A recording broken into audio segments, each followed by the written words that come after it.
Хадисләрдән билгеле булганча, кыямәт көне алдыннан кешеләрнең күңелләре бик еш үзгәрә торган булыр.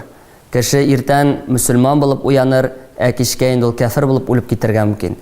Иртән ул кафир булып уяныр, кичкә инде ул мөселман булып ирешер. Шунлыктан менә бу калбнең, йөрәкнең шушы халатын, ягъни үзгәрүчәнлеген инде Пәйгамбәрбез саллаллаһу алейхи ва саллям истә тотып, ул инде еш кына булай дип дуа кыла иде.